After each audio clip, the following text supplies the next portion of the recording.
Let me tell you about two different people that I know. And I mean, no, not hypothetically, not as a composite, as real humans that I've watched navigate this in real time. This first person has no boundaries, none, zero. She says yes to everything because to her, and we've had this conversation, no feels like a personal failing. Like she is available at all hours for anyone who needs her. She answers the 10 p.m. text from a coworker who is not even in crisis, but decided that their moderate inconvenience is her emergency. She shows up for everyone. And I mean everyone, including people who have given her absolutely no evidence that they would do the same, because somewhere along the way she learned that her value was directly proportional to her usefulness. And the truth is, she's exhausted. She's resentful. She doesn't know why. She would describe herself as a good person, and you guys, she is, okay? But she is also disappearing one yes at a time. And the second person, okay, has walls, thick ones built over years from the specific material that only genuine hurt can produce. We can all relate to that, right? Nobody gets close. Nobody gets the real version. She's been burned enough times that proximity itself feels like a threat, and the safest position is the one where nothing can reach her. And she calls it selective. She calls it knowing her worth. She calls it not letting people waste her time. And I agree that some of that absolutely is true for her, but she is also alone in a way that she will not fully admit in a life that is safe and controlled and completely sealed off from the kind of connection that would actually change things. And neither of the people has boundaries. One has no walls, one has all walls. And what both of them are missing, what the word boundary actually means when it's functioning correctly, is a door with a handle, operated from the inside by you, that opens when you choose to open it and closes when you choose to close it. And it does not require an emergency or a betrayal or a 5 year trust building process to operate. It's just a choice, your choice every single time. That's called a boundary. And today I want to talk about why most people have never actually had one. Welcome, you guys, to the Listen Bitch podcast. Okay. What are we like, episode 500 of the Rebellion season alone? It feels like it. We're in our 20s, probably like 26 or 27. I know this episode is probably going to make you feel like I'm stepping on your toes. Specifically, the toes. For sure, I want to step on the toes of the system. But every relationship dynamic, every cultural message, every religious misapplication that's ever told you that protecting yourself is selfish, that saying no is unkind, that a good Christian serves without limit, that a good parent they sacrifice everything with nothing left for themselves, that maybe a good employee is always available, that a good friend never lets people down. All of that is bullshit. It's all a lie, a specifically useful lie for the people who benefit from your unlimited access. And that's what I want to talk about today. I am Brandon Lynette, your voice authority, podcast coach, voice coach, whatever you call it. Your message, babe. And my mess with boundaries has been a long and ongoing education that I'm still enrolled in. Okay. So I haven't graduated, but today I'm just bringing you the curriculum because I know I'm not the only one who has needed it. And before we get too deep, I want to talk about something that is genuinely non-negotiable in our house. Okay. This episode is brought to you by one of my two companies. Yes, I know I rep two because I'm just obsessed. Super Patch. And specifically, I want to talk about the Freedom Patch today because we cannot have a conversation about boundaries without talking about what it costs your body to not have them. My husband dealt with debilitating back pain for years, like years of limiting him, shaping what he could do, affecting his mood. I think was the biggest thing. His presence, his ability just to show up in his own life. And this Freedom Patch changed that. No drugs, no chemicals, no ingredients. And you can rewind that to listen. Or do you want me just to repeat it? No drugs, no chemicals, no ingredients. It is vibrotactile technology. Basically, like in layman's terms, I would say this is Braille for your brain. So it's sending the right signals through the skin to the neural pathways that regulate pain. He puts it on his body, and his body remembers how to work without the pain running the show. That's the product, and that is the real story. So please find my super patch link in the comments. We have patches for a lot of things, okay? And you guys are, feel free to text me or message me if you have questions about it. I believe my phone number is actually in the show notes too. So I love texts. I record a lot of shows. So my phone is on do not disturb 99% of the time. But if you really need to have a phone conversation, we can book that as well. But you can text me literally anytime. So let's get grounded in this. Okay. A boundary. And just know I do have boundaries with my phone. Okay. There are hours after office hours, give me 24 hours to respond. That's all I'm asking. Because I don't keep my phone on like hardly ever, but I do open it for business. And that's anyway, boundary, not punishing you guys. It's boundaries are not a wall. Boundary is not an ultimatum. It's not a threat. It's not a power move. It's not even evidence that you're difficult or dramatic or damaged goods. Boundary is just fucking information. It's you communicating, in a with clarity, with honesty, and it's got to be without apology. You're communicating what you need in order to show up as the person you're trying to be. And it's not about controlling other people. You cannot control other people. It's about managing your own access and your own energy and your own nervous system and your own capacity to function and love and serve and build the life that you're called to build. Your brain has a finite amount of resources available in any given day, cognitive, emotional, physical. That's literally neuroscience. Every demand on your attention, your emotional labor, your decision making, it draws from the same account. And when the account runs out, the first things that go are not the things you think will go. It's not the urgent stuff, it's the important stuff. Your patience with your kids, your presence with your spouse, your creative capacity, your ability to hear God, your willingness to take a risk, your access to joy. Every time you say yes when you mean no, you're making a withdrawal from that account without a deposit.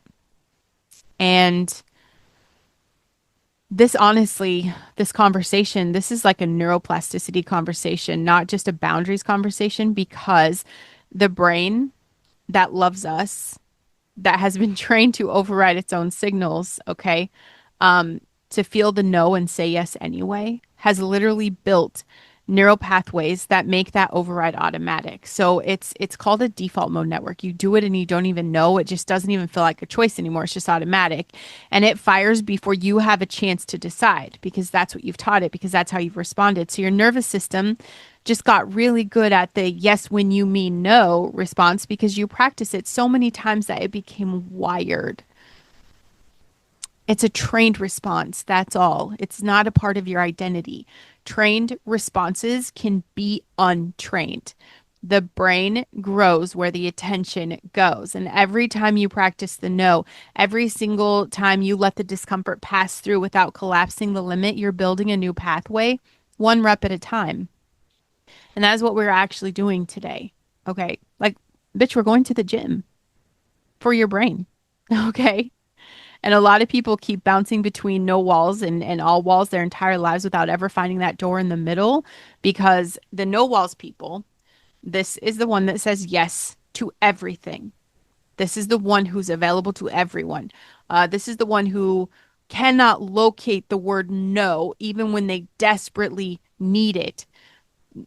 They're almost always running a very specific program underneath the behavior. And the program says, if I stop being useful, I will stop being loved. If I say no, I will be abandoned. If I take up space with my own needs, I will be too much and people will leave me. And the thing is, this program was written really early, usually by an environment that rewarded compliance and punished boundary setting, like a parent who got hurt or angry when you said no, or a family system where your role was to manage everyone else's emotions. Maybe like a religious culture that use service as the measure of worth and rest as like the mark of laziness. However, this program got written for you personally, the program is running. And every yes you mean no is the program executing perfectly. It's what you taught your brain. And it's keeping you safe from that rejection, right? The rejection it learned to fear before you were old enough to question the lesson. Now, speaking to my all walls people, I'm one of you. I'm an all walls people. No, I have a door now, bitch, but I get it. These are the people who've been hurt enough that they want the opposite extreme. We decided, consciously or not, that if no one gets close, no one can hurt them. That's it. Nobody can hurt me. Technically, I've been right, but the life doesn't work because here is what the walls actually protect, and it's not you. They protect the wound, the hurt that's still living underneath the fortress. The walls are not evidence that you're healed. They are evidence that what happened was significant enough to build a structure around. And the structure keeps the hurt preserved. It keeps it alive, unchanged. Because if you let the walls down, you might have to feel what you built them to avoid feeling. And that is terrifying in a way that loneliness, which is at least familiar, is not. Okay. Again, we've got these systems that profit from your dysfunction and they have a vested interest in keeping you at one extreme or the other. A person with no wall is infinitely exploitable. At work, in relationships, in the marketplace, tell them that saying no is selfish and they will keep saying yes to things that ev- it serves everyone but themselves. Big corporations built entire HR cultures around this. The always available employee, the team player, the person who never pushes back. That's not a culture of respect. That's an extraction machine. She's got a ping pong table in the break room. A person with all walls is infinitely isolatable. They cannot build community. They cannot organize, cannot connect, cannot be a part of anything that is bigger than themselves. And the deep state, yes, I said it, the corrupt elite, Satan worshiping pedophiles that run things from the shadows, they need people divided and isolated. They need you either giving everyone unlimited access or giving no one access because the door in the middle, like the actual boundary, produces the one thing they can't manage. And that's a person who knows exactly what the fuck they will and will not accept. A person who communicates it clearly, who holds it consistently.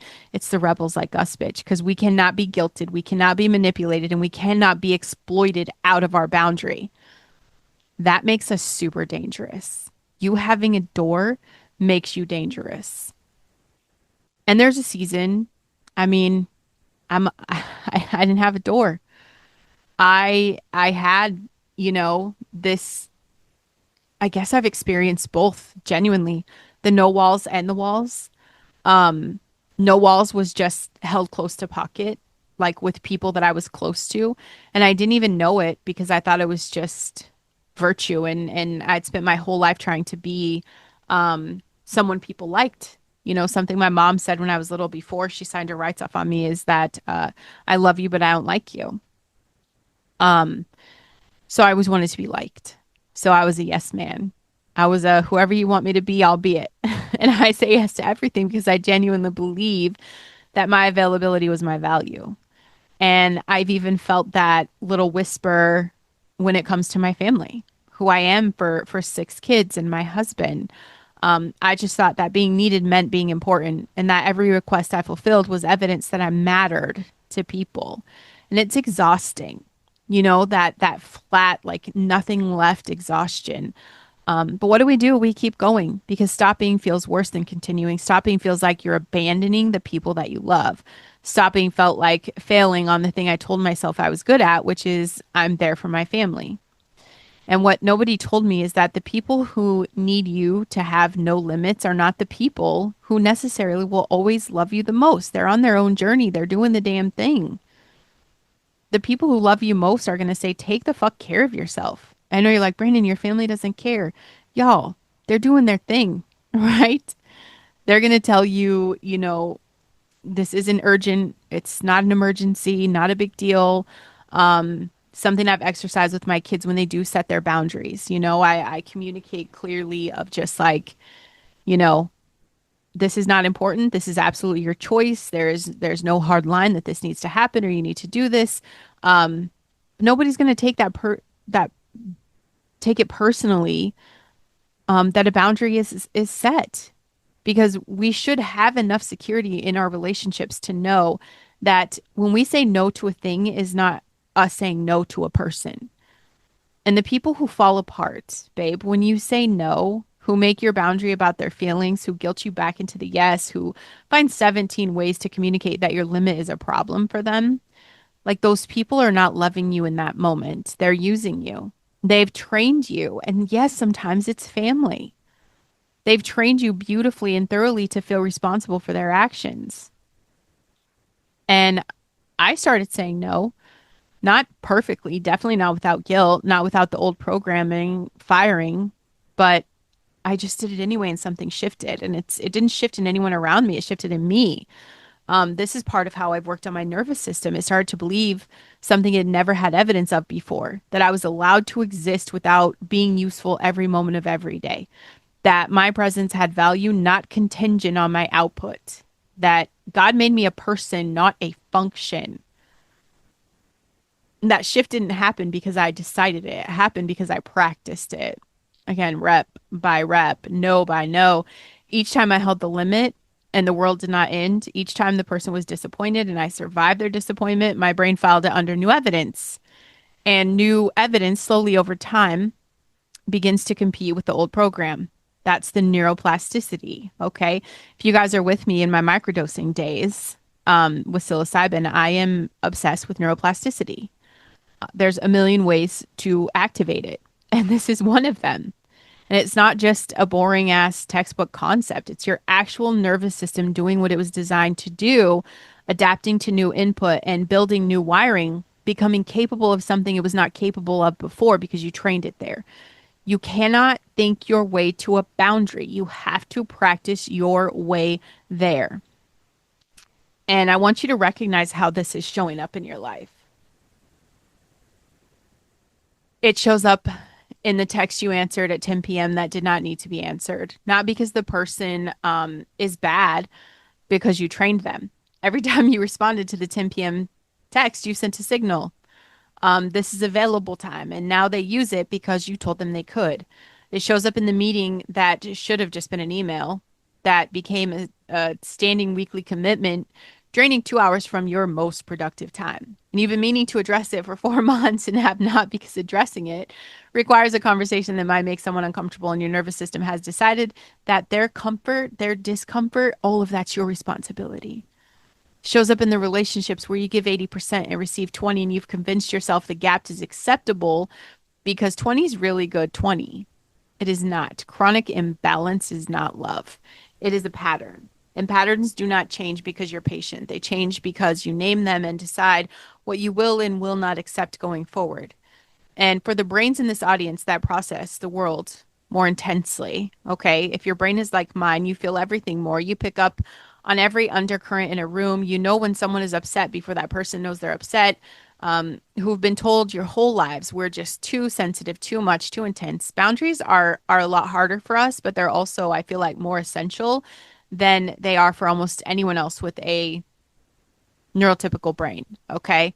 And this is why an intensely wired brain without a boundary structure is like a fire hose with no handle. Everything comes in at full volume. Every person's emotional state becomes data that your nervous system tries to process and respond to. Every request lands with a weight that other people do not feel to the same degree. And without the door, without the ability to manage who gets access to you and when, that kind of brain burns out faster and it hurts more deeply and recovers more slowly than anyone around them understands. And the boundary is not just emotional protection for our brain, it's neurological maintenance. And the good news, I would say like genuinely great news, is that Your brain can build this capacity even after decades without it. The pathway is the same as every other pathway. Repetition, practice. The consistent experience of holding the limit and surviving the discomfort until the brain stops treating the discomfort as a threat and starts treating it as just a feeling that passes. That is the work. That's the rep. And your brain is completely capable of it. It was designed to adapt. That is literally its most fundamental feature. And you guys, listen to me. Before I keep going, you're on the edge of your seat with this episode. I know it's landing for you. If you're sitting there nodding or you're uncomfortable or both, that's the show doing what it's supposed to do. So I need you to share it real fast. Just share it out right now with the one person you know is either saying yes to everything or has locked themselves in a room and called it sovereignty. Okay. They need this. And while you're at it, if you haven't subscribed and left a written review yet, do it now, not at the end when you've already moved on to the next thing. I'm saying now really fast. It takes 3 minutes and it is the single most effective thing you could do to help the show reach the people who need it. Okay. Go do that. We'll wait. Pause. I should play some elevator music here. Okay.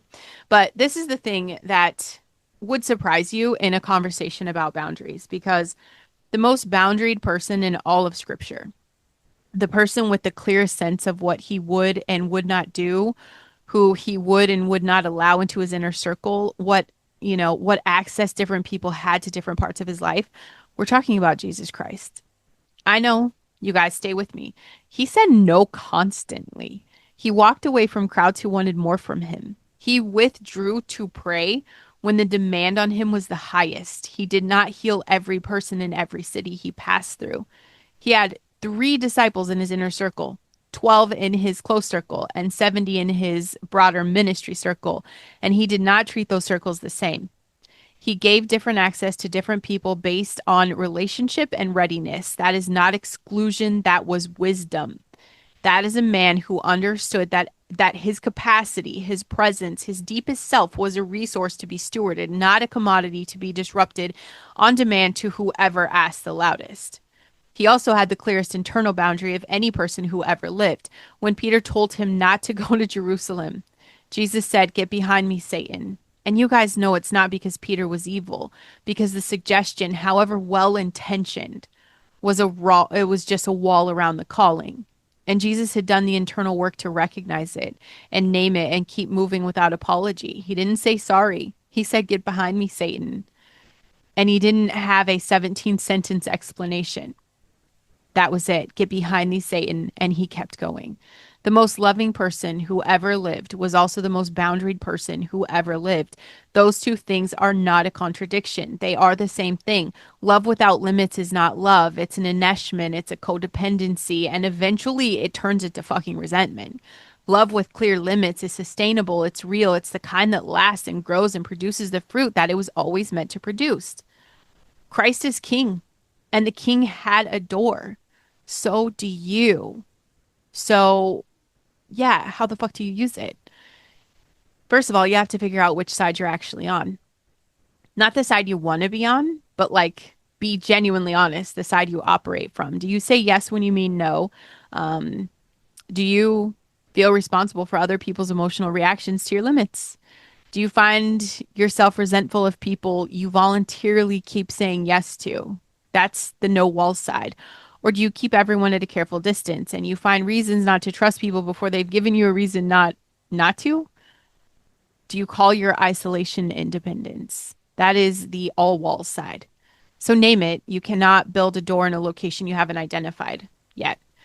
And then I just want you to identify one place this week where you are going to practice the door, like a specific situation, one relationship or context where you've been operating from other extreme, and practice the middle, not a wall, a door, not total access, a choice. Say the no that needs to be said, or let the wall down slightly in the place where it's been keeping something genuinely good out. One rep, your brain needs the evidence that it survives. Give it that rep and then notice what happens in your body afterward because the brain learns from physical evidence, not from intellectual agreement. Let the experience be the teacher. Uh, the next thing I really think is important is you got to stop apologizing for your boundaries. The over explanation, the excessive justification, if you're my daughter, the always apologizing. 17-sentence preamble of a two-word answer, all of it is the boundary asking for permission to exist. It does not need permission. That doesn't work for me is a complete sentence. No, speak it kindly, clearly, without cruelty. That's enough. Every time you over explain, you invite a negotiation. Every time you state it plainly, you communicate that the door is operated from the inside by you.